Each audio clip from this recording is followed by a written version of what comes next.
Welcome to the UNA Baseball Review. Here are your hosts, Coach Mike Keene and Jeff Hodges. Hello and welcome to another edition of the UNA Baseball Review. I'm Jeff Hodges along with UNA head baseball coach Mike Keene. Coach Keene, the Lions started the week with a disappointing home series against Valdosta State. Dropped all three games, but you played well, had opportunities in two of those games to pull them out. But I feel like maybe we've turned the corner, or at least got some momentum with some midweek games. A big win over Montevallo on the road. They were ranked 17th in the nation, went down and beat them, and then returned home 7-2 win over Stillman, where you played well and pitched well in both those contests. Yeah, the Valdosta, we knew it was going to be, obviously all the conferences are tough, but Valdosta was one of the top hitting teams, not only in the GSC but in the country. But I knew their pitching was kind of, they didn't really know which way they were going. I thought we could maybe score some runs. We did. You come out 4-1. But we needed to keep scoring, and you knew eventually they would get back in the game, and they did, and then they were able to take the lead, and we still had some of the issues with hitting with runners in scoring position. I think the other games, Riley pitched extremely well. Our defense has been pretty sound all year. Then we make a two-out mistake that, gave them 2 runs, and then the other game was the same thing. Our defense was kind of not ready to play, and then Kyle pitched in there, and we had guys able to actually win that game, and just were unable to get that hit. And then we get a game against Montevallo, who again is a very good offensive team, and it looked like we played as well. That was our best game of the year. We did everything. Kyle Stevenson pitched great, got guys on. Obviously, Kyle Conkle had just an unbelievable day. We got guys on. He gets a pitch, hits a home run, then comes back, gets a 3-run homer, and then hits another home run. And then we're able to push the lead. So that was a good day. And then obviously the weather conditions, Stillman just getting that win was good too. The Lions win 9-5 at Montevallo, and I know pitching is always a concern for midweek games.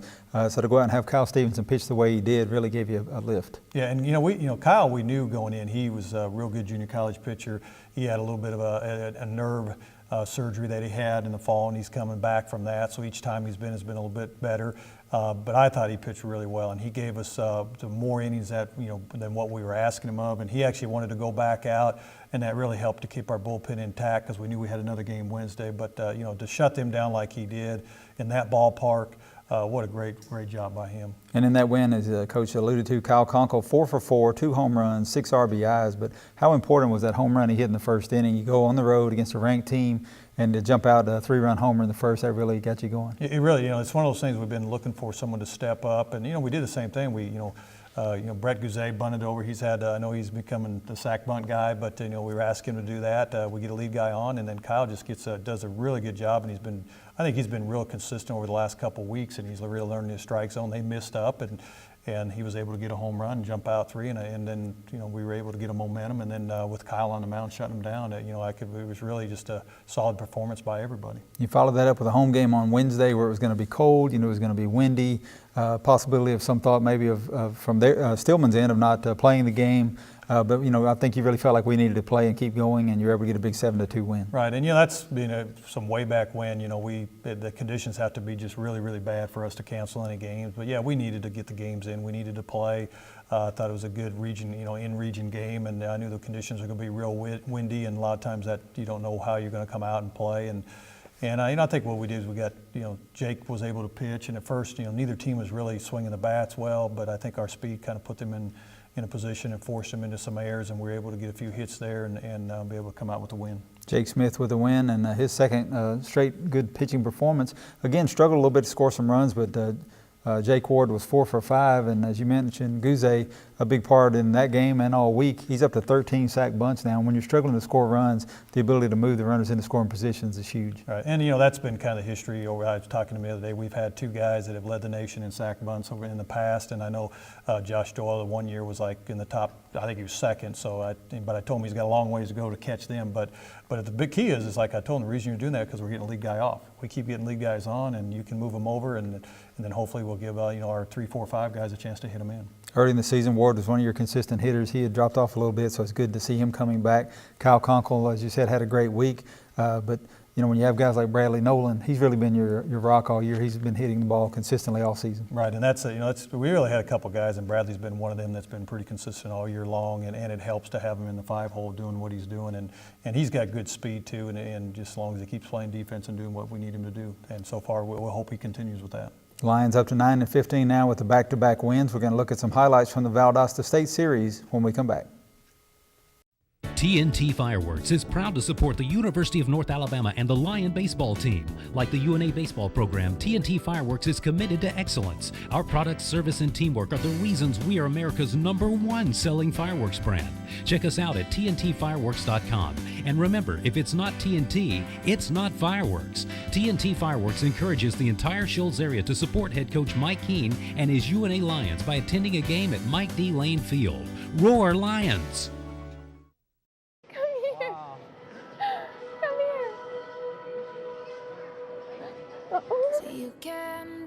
What's going on up there? Welcome home, Chuck. This is all for you. Oh. Are you serious? Lieutenant Chuck Nat home. Tell the world I'm coming home. Let the rain wash.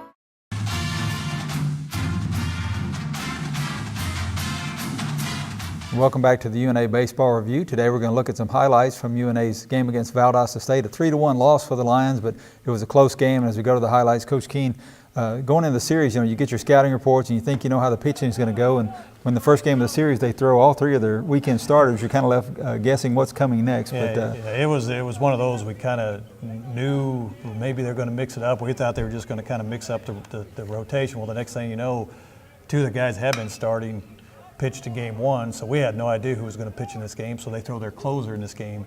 And again, Valdosta is offensive they are. We knew we needed to have a good outing from Riley, and he really did. He came out in the first inning. You can see him really locating. Got that first fly ball, was in on the guy, gets a breaking ball, gets it away, another fly ball. And you can tell from here he's got a lot of late break and location. You got to be able to keep the ball out of the middle of the plate against them. There you do get another good pitch in on the guy's hands, and getting those ground balls and making the plays. And that's what against them, that's what you got to do, because once they get guys on base, they're very good with runners in scoring position. Valdosta, a very good team. They came in with an 11-4 record. Their only losses were to Delta State and West Florida, and we know what that's like to play those teams. So you knew you were facing a very tough team, and as you said, a lot of really good hitters in their lineup. Right, and they're as deep as anybody that we've faced all year long up and down their lineup. They really don't have a guy that you say, well, he's a definite out. So you got to pitch the whole time. And again, you see Riley really locating the ball in, getting some things done. And here's again, you can't make mistakes in a game of conference games against good teams. And we have kind of a communication, which really probably should have been, Brett to call it, and Bradley didn't know if he did or didn't. So he called it off, and then of course he clears, not knowing where he is, and then the ball drops. Now Riley does a great job of pitching out of it, and that's kind of what we ask guys, you pitch out of it, get down so we get a chance to continue to pitch, see what happens. And he really was minimizing, getting the outs. They have a little hit and run on, so they get first and third. But if we make a mistake, then the pitcher pitches out of it, and Riley really does that. He gets 2 outs. We're getting out of it. We think we're out of the inning. They get a little chop here with runners at second and third. We kind of throw the ball in the dirt, and obviously, that led to the 2 runs. And if we make that play, the game's still 0-0, and keep going. So obviously a little disappointing. Then Riley gets a strikeout at the end of the inning. So Riley did his part. I mean, you got to look at all that. The flare that was hit, he did his job and then actually pitched out of it. And again, it was a little disappointing that, we're unable to make that play. But, again, it's only 2-0. I felt with this guy, their starter, we talked about before the game, his closer, he's never started. I thought if we can get to about the 4th inning, I thought he'd be tiring. And he was, and we could start getting guys on base. We just couldn't get them in. But they're going to do the same thing. Even as good as they are, they're going to sack guys over, try to get them out. So we get that sack, about 1 out, get out of the inning, get the 2nd out, ground ball, and they get a runner second base, and they don't get them in. So here we are, still 2-0. And the mistake that allowed the error that allowed the 2 runs to score, your team's fielding .971, which is outstanding. Right. So you've really helped yourself defensively for most of the season, an occasional error, but they've really done good on that side part of the ball. Yeah, and that's what we're trying to do. And here again is I think, Brett's been just so consistent at shortstop, and here Riley comes out pitching, mix it up, we get the first guy out, pop up, get another ball chopping. You see how many balls we're chopping, so he's mixing it. But now we're playing good defense, make a play, getting outs, and that's what you need to do. Just when you get an opportunity to make outs, get outs. So we're still getting with 2-2, trying to get out of it. Riley's keeping us right in the ball game. Get out of the inning, 1, 2, 3, really good at that inning, because now we got to come out. And this is the inning where we actually come out, make some things happen, get some guys on, and then try to get us back in the game, and we're able to do that. Josh Carver, here we finally get the leadoff hit. And it's not, it ain't a pretty hit, but it's a hit, and that's something we go, okay, good, maybe we got something happening. And what we're going to do here, we're going to try to move him over. Their guy was now, you can start, his control is starting to get a little erratic, gets in the ball, so it even becomes a better scenario. Now we get an opportunity to move him, bunt him to third, and so obviously that's what we're going to be able to do. Now Valdosta does some movement, so you always got to make sure. So we actually got him over third and bunted him over, which we didn't see that. When you get Jake Ward comes up, and this is one thing we'll do is, when you get the infield back, just get a ground ball to the middle, get a run in. I thought Jake did a good job getting that run in 2-1 ball game. And it's a 7-inning game, so your opportunities are running out, so now you've made it a 1-run game. Right, and then, and here's where, something that we haven't been great at either. We finally get within 1 run. You want to shut them down. Well, they get a lead guy off in that inning too, and, and then late in the game, who you got coming up, it's going to be close. So they do a good job of, they bunt him over. We get our communication, get the out, and now what hopefully we can do is pitch out of this and keep it 2-1. But unfortunately, they come up and they were able to get it where we think we got, and they get the 2-out hit here in a little bit. But you think, all right, we're sitting pretty good. Second base, 2 down. Let's keep it right here. But their guy finds there, and there's he gets a hit, and that's something that we have not been able to get that 2-out hit. They do, and then we'll move the lead to 3-1. Now again, we had no idea who they were going to bring in the game because everybody, late in the game, and we bring in Westy to come in there, who's been doing just a great job. Gets that little ground ball, but he keeps it at 3-1. So still, it's only a 2-run ball game, and with who they're coming in, we didn't know who they were going to bring in, and another nice, a surprise that I don't even know if he's pitched after he comes in there. We'll see this in the last inning. Well, there he is at bat. Brian Heyman is their DH, all-conference, also plays catcher. And I guess after he touches first, he's going to go to the bullpen because in a minute we're going to see him, and it's his first pitching appearance of his collegiate career. Right, and Jacob here, Westy comes in after he gets out of that inning. We don't score, coming back in the 7th, trying to keep it 3-1. And he has a real nice quick inning, and you see the sink on his ball, getting all those ground balls. And here's the ball from the middle part, makes a nice play on. Where we're 3-1, get back in here. We know they're going to the bullpen, and all of a sudden, he trots out a guy that we've never seen. So I had no idea. I figured maybe his control would be a little bit off. Now, he throws hard. I mean, he's got a really good arm, and that's basically what they're trying to do, and you can see they're feeling for it. He's just going to challenge us with fastballs. We get get a fly ball. But even when you see him in warm-ups, and he hadn't been on the mound, he got a little wild. Well, then we get a walk, and then I think, okay, that's what you don't know about him. And so we figured if we can just get some guys on, hasn't thrown out of the stretch much. So he comes again, and what's he do? He walks back into our guys. So we're feeling okay. You get to the top of the order. Now you got 2, 3, 4.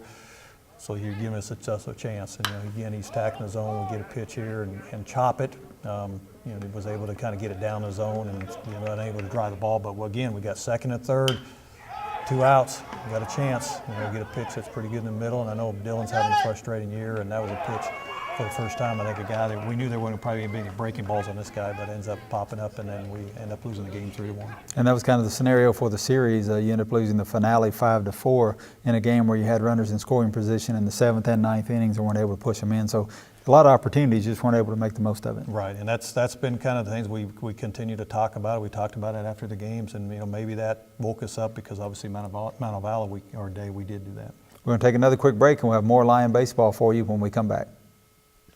He is the most interesting man in the Shoals. He is an artist, a writer, a philosopher, a historian, musician, astronomer, wine connoisseur, environmentalist, Peace Prize recipient. When he speaks, people hang on each and every word, especially the verbs. His personality is so magnetic that he cannot carry credit cards. It is said that once he taught a German shepherd how to bark in Spanish and taught a horse to read his email. Someone recently asked him what he did for fun, and here is what he said. I don't eat out every day, but when I do, I eat at City Hardware because to me, it's the most interesting restaurant in the Shoals.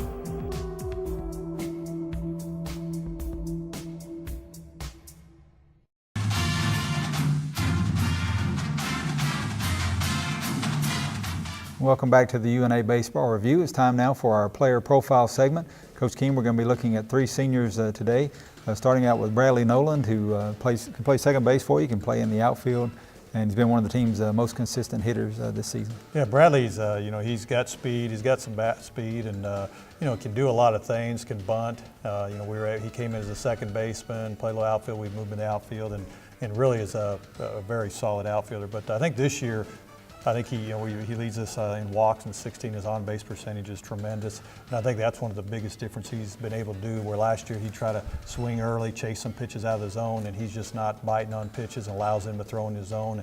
And obviously he's been one of the most consistent and players that we've had this year as far as our hitters. Batting .315 right now, as you said. He leads the team with 16 walks, a .429 on-base percentage, and when you're struggling to score runs, you need people on base, and he's really been consistent. Right, and he's, we've been able to do some stuff with him, kept him pretty consistent in the 5 and trying to find that slot, so it was nice to try to get another guy that we could just know our lineup every day. We got another good hitter coming up in the 5, because like I said, even if you get some of the guys, he's got a chance to get on base, then we can steal. And like I said, he's been doing such a good job of getting on base this year. Another senior outfielder, Taylor Bonifazio, and Taylor had a couple of key hits, some game-winning hits for you early in the season. I know his average is not where he'd like for it to be, but he's a guy that's going to go up and take his cuts and give you a shot when he's up there. Yeah, he had some. We had him kind of early in the year. The right field were kind of battling between him and Jake Smith, and he had some big pinch hits early in the season. Obviously, the Maryville game, basically alone was able to get to win the game, and they got the hit earlier. So. He's got some big hits. He can, again, another guy can run, can bunt. We'll try to keep that with right-hander, get him into the game, and then we'll be able to, that's kind of what we're looking at, kind of switching in and out. But, the other day, again, he had a couple big hits, had a sac fly, maybe not the way I wanted it, but we were able to fortunately score and get another run in. And at that time in Stillman, that was the first run of the game. And he's also taken on the Josh Sear role. He leads the team in getting hit by pitch 5 times, but that's got him with a .349 on base percentage. And again, you need base runners, and he's the guy that's been producing. Right, and that's one thing that Taylor's been ever since he's been here. He knows how to get on base, and he's willing to get hit by the pitch or whatever he needs to do. And Thomas Lindborg, another guy that's last few games in particular, a lot of walks, got a couple of key hits, but also just stepping in after freshman Peyton Thomas had taken the starting role, broke his thumb, and you really need somebody to step up, and Thomas has played well the last few games. Right, Thomas caught for us last year, and he had such a good on-base percentage last year. We had, it was going into the season a battle, and, it was Peyton's was really throwing a lot of runners out. But Thomas, we knew as far as throwing to him, he really does a good job of blocking and framing. And then since he's been able to get in the game, he's been able to help our pitching staff. And like I said, now he's back to getting pitches, work counts, got a bunt down, and is able to work our pitchers. So, he's getting, and again, at times when you have some guys get hurt, you got to have somebody step up and do their part. And obviously he's jumped in and he's doing that right now. Just batting .214, but .389 on base percentage. And again, what he did last year, he takes a lot of walks, takes a lot of pitches. He'll get hit by pitch, but another guy can get on base. Right, and that's, again, at this point, as many guys we can get on base, we need to do that. We're going to take another quick break, and we'll have more Lion baseball for you, including discussion of the Gulf South Conference race when we come back. Hi, I'm Mike Keene, head baseball coach at the University of North Alabama. Have you ever heard the saying, great baseball players are made in the off-season? As a college baseball coach, I can tell which high school recruits are on a weight program and which ones are not. Help your young athlete reach the top of his sport by training with the personal trainers at the Courthouse Racket Club. Our 5 trainers are ready to work at your athlete's pace and your schedule. Try our 3andMe training program designed for 3 athletes to work with a trainer and lower the cost to fit any budget. Call Ken Irby at 764-0034 to set up a program designed especially for your young athlete. The Courthouse Racket Club, proudly serving the Shoals for 30 years. A great combination, Frostbite and Montague's. Florence's first self-serve yogurt shop has over 50 rotating flavors and over 100 rotating toppings. Customizable frozen yogurt. When the cup is full, the toppings are close by. Just weigh and pay. All sandwiches at Montague's are under $5. The best Philly cheesesteak and Reuben in town. Delicious sides, and they cater. Get a UNA student discount, and they accept the main card. Like Frostbite on Facebook. Frostbite and Montague, 1611 North Pine Street, Florence. Open now. Frostbite on the UNA campus. TVA Community Credit Union is proudly open to the entire community, offering unequaled service and convenience. They are the TVA Community Credit Union, and they make you feel like you're part of the community, part of the family. Customer service is great. I mean, they're great with my wife and I, my daughter. We bought all of our houses, all of our cars, everything through them. With a little one running around, I don't have a lot of time. So it's real simple just to pull my mobile up and go straight to the site and check my account. I recommend them all the time, to be honest with you. For one, I mean, their rates are great. Try to work with you to get you the lowest rates, to get you where you need to be, set you up for the future. Don't feel like I'm a number at all. I feel like I'm a part of the family. From mobile banking to the latest platform in online banking, we make managing your financing fast and easy. Our members are the owners of our credit union, so there are no high-priced stockholders to pay, allowing us to give our members totally free accounts and amazing loan rates. TVA Community Credit Union, everybody's credit union.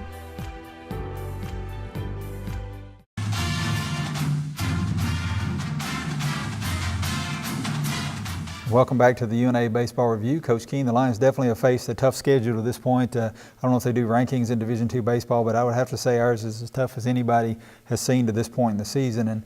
And case in point, if you look at the Lions' opponents this season, 4 teams are ranked in the current Division II top 20. You got West Florida ranked 2nd, Florida Tech 6th, Valdosta State 8th, and Delta State 20. And that's 12 of the games that you've played so far. So you knew going into the season it was going to be tough, and with the inability to produce runs early, it has been tough on the record, but things are looking up now. Yeah, and I'm the guy that makes the scheduling, so part of that is the way the schedule falls in the GSC. And GSC, each year who's going to be hot, so you never know what's going to go on. But obviously Florida Tech was a little bit better than what we were anticipating when I first scheduled that. But yeah, I think that was one of those things I knew was going to be very challenging. But again, I looked at it, I felt if we could win some series, then that would really put us up in the top 10 and really put us on the path to where we wanted to go. But unfortunately, it didn't go that way. And the thing about it, other than maybe one of those games, we were right into each one of those games. I had a chance to win almost every series that we played in. And so I think that's the thing we got to take away from it. If we can just continue to improve and continue to get better and do like we did against Montevallo, then we got a chance to continue to have a pretty good season. Another unique thing this season is I don't know that you played that many games where you didn't have to reschedule either the day it was played, the time it was played, or just make some extra preparations because of some crazy weather. So yeah. I think that's gone way beyond what you've seen in the past. Yeah, and that's one thing.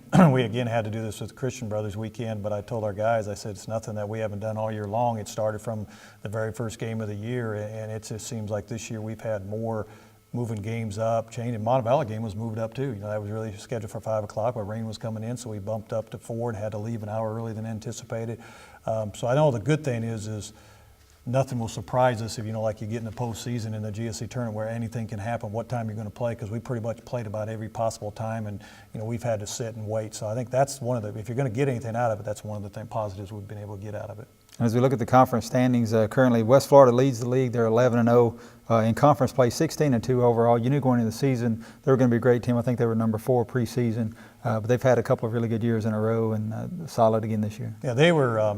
They had a lot. Some new position players and even some, but they've really had some pitchers step up, and they always have. Coach Jeffco does such a good job over there with the pitching staff, and then once again they got one of the top pitching staffs in the country, and they've been able to stay healthy, and they've been able to find ways to win. But then with that pitching staff, it's hard to score runs against them, and that was after our weekend. Even though we got shut out a couple of times, but nobody else has really scored on them either. So that's when you kind of realize what kind of pitching staff they had, and so they're a good ball club, and now they're going to be contending for they got a lot more on the line right now. Alabama Huntsville second in the conference right now, 7-2 in conference play, 16-6 overall. A little bit of a surprise at how well they've started. Yeah, for me, we felt that with all they had returning, we thought I thought UH was going to be one of the teams that were going to play because they had the most returning players of anybody in the conference. They got most of their pitching back, obviously almost every one of their position players back. So to me, it's not a big surprise. I think that's one of those things where we felt they were going to be where they're going to be. And then, of course, I think Delta State was the one that they had a lot of new players, and Mike's done a good job of getting that group together and still playing well. And then behind them, Delta State 9-3, Valdosta State 7-4. And I guess the unique thing is that Valdosta, West Florida, and Valdosta have already played each other. And so we've played all those schools too. So that's where some of their losses have come from. Right, and that was when if you look at our schedule, I knew you don't really and plus starting the conference so early, you had to jump into West Florida and Delta State right away, and then West Alabama, which you didn't know, they actually have one of the top pitching staffs that we had to jump into the third weekend, and then you're going against one of the top offensive games of Valdosta State. So we jumped into the conference with right now 4 of the best top teams that are really playing really well. Is it different this year? You have 30 conference games. In some seasons we had 18, but this year 10 3-game series.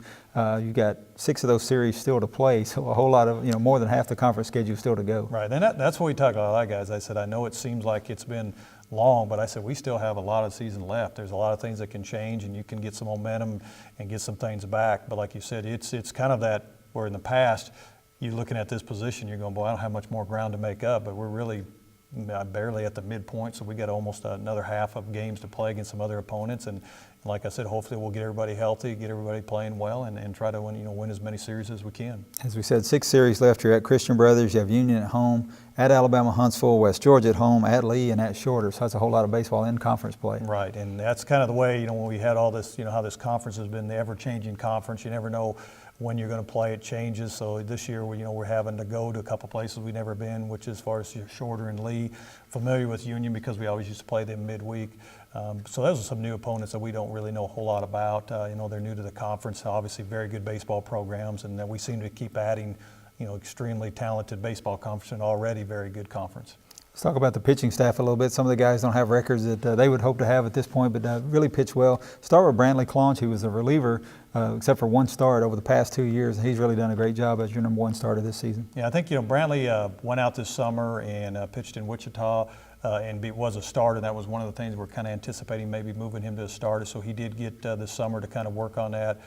Just such a great worker, has such focus, and when his stuff is on, he's as good as anybody in the conference, and just will give us always going to compete, is always going to give us good innings, and part of the records is he's been kind of a hard luck guy, when we're unable to even score a run sometimes, and he was the one guy against West Alabama that we won 2-0, so he actually threw the shutout, and that was how we were able to get that first win.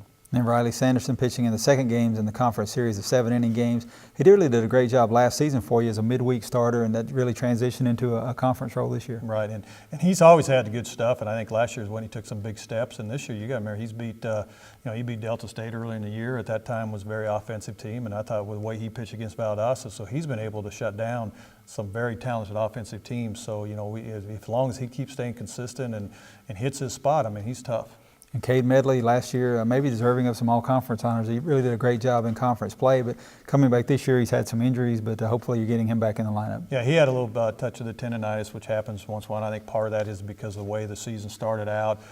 He's going to be back, and everything's fine, not saying anything structurally wrong. He's just doing the normal things where you got to go through the sequence and go back to the rehab and the throwing sequence to be ready. We're hoping that he should be ready to go by Union. Now, whether or not we'll throw him in there or not, we'll be seeing how much he progresses. We're not just going to throw him in the conference weekend if he hasn't been on the mound. But the good thing is we know that he will be back. And like I said, we still got a lot of weekends left. And another guy that you plan on using as a position player, as a DH, but he can also throw, is Kyle Conkle. Did a good job at West Alabama, and even against Valdosta, he gave up 4 runs first inning, then didn't give up anything after that.